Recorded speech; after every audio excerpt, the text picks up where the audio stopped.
Kalau tadi Ibu tulis diketahui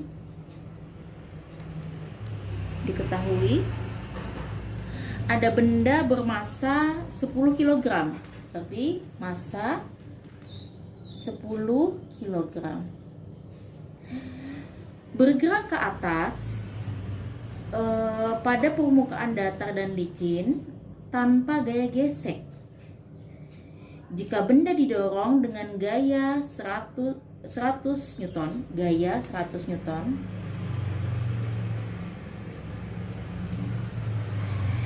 yang membentuk sudut alfa 60 derajat terhadap arah horizontal.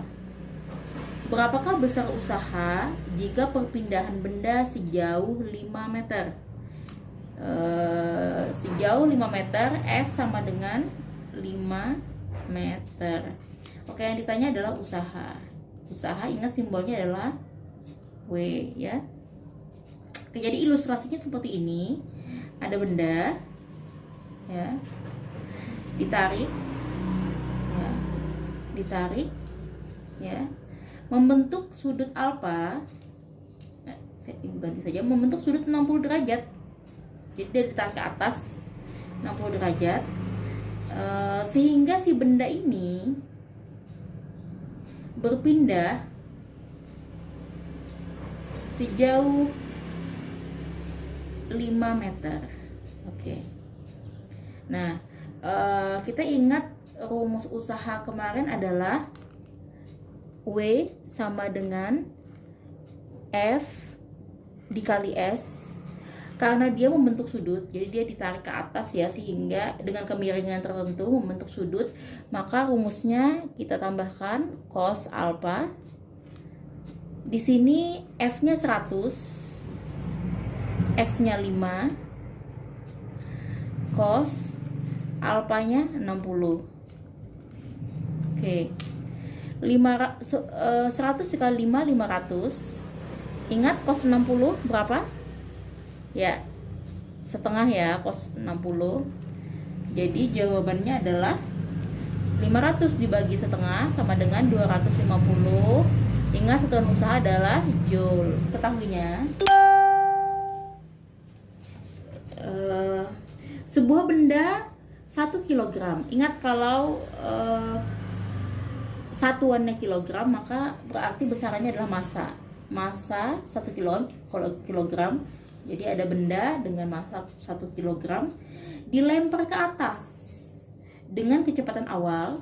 Jadi dilempar ke atas, kecepatan awalnya adalah V0, itu 40 meter per sekon. Nah, besar energi kinetik benda pada saat mencapai ketinggian 20 meter dari tanah adalah, berarti besar energi kinetik. Jadi yang ditanya adalah berapakah besar energi kinetik ya pada saat benda mencapai ketinggian 20. Berarti kita tulis saja di sini H-nya ya. H2 ya. Itu 20 meter. Berarti di sini ditanyakan adalah EK2.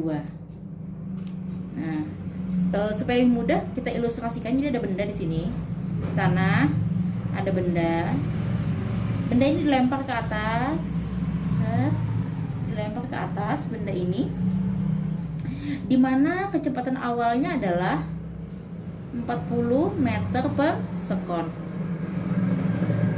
Nah, kemudian dia mencapai sampai ketinggian di sini, posisinya di sini kita tulis saja posisi 1 ya. Posisi 1, ini posisi 2 gitu ya. Jadi ketika dia mencapai ketinggian H2 20 meter. Nah, pertanyaannya adalah berapakah energi kinetik ketika di posisi ini, di posisi 2 ini ya, pertanyaannya itu.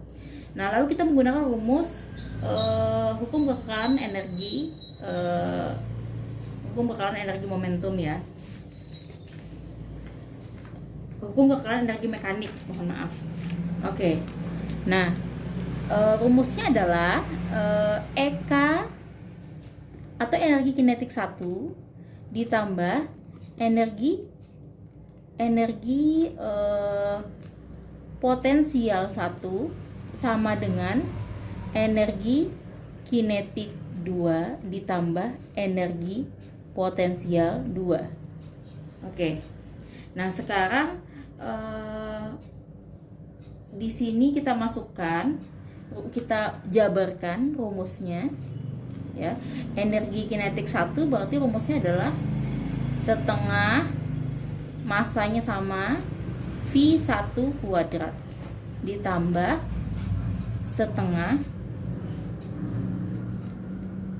ditambah massa gravitasi H1 ya, pada ketinggian awal. Jadi H1 itu ketinggian awal, H2 adalah ketinggian tertentu ya. Nah, karena yang tanya adalah EK, kita tetap bentuk dalam bentuk EK saja, EK2. Terus itu energi potensial 2 berarti kita jabarkan menjadi M G H 2.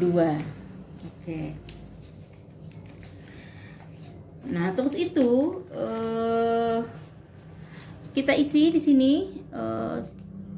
Oke. Di sini setengah masanya adalah 1 ya. Terus itu V1-nya di sini, V1 di sini sama dengan V0 ya. Atau kita ganti saja di sini V1 supaya memudahkan, itu isilah saja. Berarti 40 dikuadratkan. Nah, sebelum Ibu urai di sini, sekarang pertanyaan Ibu adalah H1 berapa? Ketinggian awalnya berapa? Karena ketinggian awalnya itu adalah posisinya di tanah, di atas tanah, tepat di atas tanah, maka H1-nya sama dengan 0. Itu sudah pemahaman umum ya. Jadi kalau posisi benda di tanah, kemudian kita lempar, maka H1-nya adalah 0 karena dia belum berada pada ketinggian tertentu. Di sini langsung aja kita 0 karena massa dikali gravitasi dikali H1 yang 0 hasilnya 0. EK2 yang kita mau cari, ini massanya 1, gravitasinya 10, H2 nya 20. Oke. Sekarang di sini 40 dikuadratkan 1600, 1600 bagi 2 800. EK2 ya. Plus sama dengan ini adalah 10 dikali 20, 200. Nah, untuk mencari EK berarti 800 karena dia berpindah ruas jadi minus sama dengan EK 2. Di sini 600 Joule. Jadi energi kinetik pada saat di ketinggian 20 meter itu sama dengan 600 Joule. Ya. Jadi di sini ada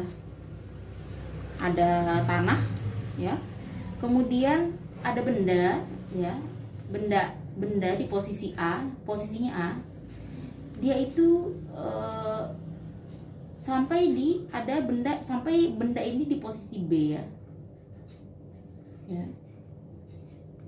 Posisi B, di sini ada V. Nah, ketinggian posisi dari A sampai ke tanah itu adalah 90 meter. Ya. Diketahui benda ini masanya, ya. Diketahui benda ini masanya 1 kilogram. Ya. Jadi di sini diketahui masanya 1 kilogram. Terus itu ketika sampai di B, benda ini sampai di B, maka besar energi kinetik sama dengan 2 kali energi potensial. Berarti bisa kita sampaikan energi kinetik di posisi B sama dengan 2 kali energi potensial di posisi B, seperti EPB. Nah, 90 ini adalah kita anggap ketinggian H dari ketinggian ketinggian H sampai ke permukaan tanah. Jadi HA kita tulis ya, itu 90 meter. Nah, pertanyaannya adalah di sini yang ditanyakan, berapakah tinggi benda ya, tinggi benda di titik B dari tanah. Berarti di sini yang ditanyakan di sini. Nah, yang ditanyakan adalah HB. Ya, yang ditanyakan adalah HB, titik dari posisi B sampai ke tanah itu berapa tingginya. Oke. Nah, sekarang kita jawab saja ya. Tetap kita menggunakan rumus hukum kekekalan energi mekanik ya. Jadi di sini menggunakan EK1 ditambah EK2 bukan EK2, EP2 sama dengan EP1, Masya Allah. EK2 ditambah EP2. Oke. Di sini HB yang ditanyakan ya. HB-nya ditanyakan. Oke, sekarang kita bikin di sini EK1 rumusnya adalah setengah massa dikali V1 kuadrat ditambah massa dikali G dikali H. Kita ganti ya, karena di sini dia menggunakan A dan B, kita ganti saja, kita sesuaikan. Berarti di sini jadi rumus itu menyesuaikan sebenarnya. Kada selalu saklek seperti itu. Jadi kalau dia menggunakan dari awal dia menggunakan istilah A, ya kita ikuti A saja ya. Di sini B. Kalau dia menggunakan satu ya satu, sesuaikan saja. Oke, jadi di sini nah kita sesuaikan. Nah, di sini kita tetap, karena kan di sini ada istilah EKB sama dengan 2 EPB. Berarti EKB sama dengan 2 EPB.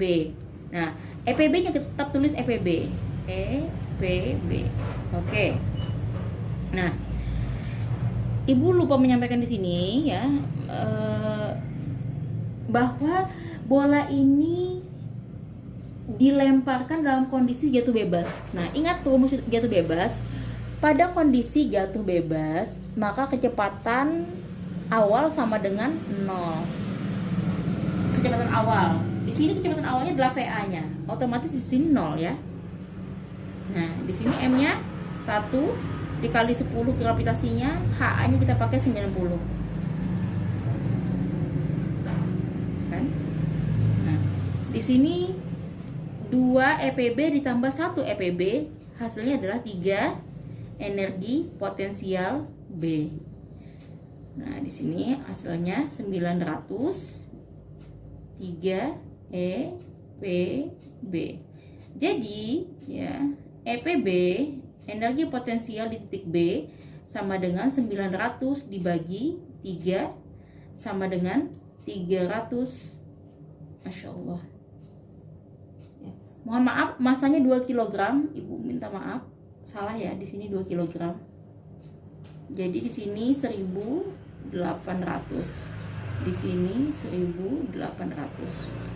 Hasilnya adalah 600 joule energi potensial di titik B. Pertanyaan dia adalah berapakah ketinggian di titik B dihitung dari tanah, dari permukaan tanah. Nah, sekarang kita masuk ke sini, EPB. EPB rumusnya adalah M G H B. Nah, di sini ada dua kondisi. HB yang energi potensial B di sini menggunakan ketinggian yang dari sini. Nah, jadi kita menggunakan supaya memudahkan di sini ketinggian berarti HAB ya. HAB. Ya. Jadi kita menggunakan HAB karena yang ditanya, karena energi potensi gravitasi ini ketinggiannya adalah dari titik A menuju ke titik B ya. Nah, di sini EPB-nya adalah 600 Joule, masanya 2, gravitasinya 10, HAB-nya kita tidak tahu. Maka di sini 20, di sini 600 HAB. Maka ketinggian dari A ke B itu adalah 600 dibagi 20 sama dengan 30 ya. 30 karena dia ketinggian berarti meter. Nah, pertanyaannya dia menanyakan adalah HB. Berarti HB sama dengan HA dikurang HAB. Jadi HA, sini HA ya. HA dikurang HAB, dapatlah HB. HA-nya adalah 90, HAB-nya adalah 30, hasilnya adalah 60 meter.